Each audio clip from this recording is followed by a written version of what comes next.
Grams of mutton தான் வந்து இன்றைக்கி நாங்கள் செய்ய போகிறோம். ஃபஸ்ட்டு வந்து பார்த்திங்கன்னா ஒரு குக்கரில் வந்து ஆயில், சோம்பு, பட்டை, லவங்கம், ஏலக்காய், அப்புறம் வந்து ஒரு பிரியாணி இலை போட்டு நல்லா பொரிஞ்சவொடனே வந்து பார்த்திங்கன்னா ஒரு 3 வெங்காயம் வந்து நல்லா பொடியாக கட் பண்ணி வச்சுருக்கோம். போட்டு வெங்காயத்தை வந்து நல்லா கோல்டன் ப்ரௌன் வர வரைக்கும் வதக்கணும்.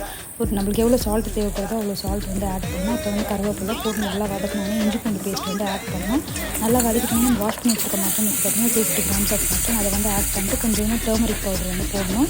அப்புறம் வந்து பார்த்திங்கன்னா ஒரு 1/2 ஸ்பூன் வந்து பெப்பர், அப்புறம் வந்து பார்த்திங்கன்னா நம்ம குழம்பு மிளகாத்தூள் இருக்குது பார்த்திங்கன்னா அது ஒரு 1 ஸ்பூன் வந்து போட்டு நல்லா ஒரு 3 பெரிய சைஸ் தக்காளி வந்து நல்லா பொடியாக சாப் பண்ணி வச்சு அதையும் ஆட் பண்ணிக்கணும். அப்புறம் வந்து பார்த்திங்கன்னா ஒரு 1/2 ஸ்பூன் வந்து கரம் மசாலா, தனியாத்தூள், அப்புறம் வந்து நம்மளுக்கு காரத்துக்கு ஏற்ற மாதிரி வந்து ரெட் சில்லி பவுடர் வந்து ஆட் பண்ணிட்டு கொத்தமல்லி வந்து கொஞ்சம் ஆட் பண்ணிட்டு அந்த தக்காளி வந்து நல்லா வதங்கி அந்த எண்ணெய்லாம் சைடில் பிரிஞ்சு வர அளவுக்கு நல்லா வதக்கிட்டே இருக்கணும். ஒரு 3 to 5 மினிட்ஸ்க்கு ஒரு பெரிய கிளாஸ் ஃபுல்லாக வாட்டர் ஆட் பண்ணிவிட்டு ஒரு 7 to 8 விசில்ஸ் விட்டால் நல்லா சூப்பராக வந்து ரெடி ஆகிடும். பாருங்கள் எவ்வளோ ஒரு எம்மியான மட்டன் கிரேவி ரெடி ஆகிருக்கு. நீங்களும் உங்கள் வீட்டில் ட்ரை பண்ணி பாருங்கள். இதோட நெக்ஸ்ட்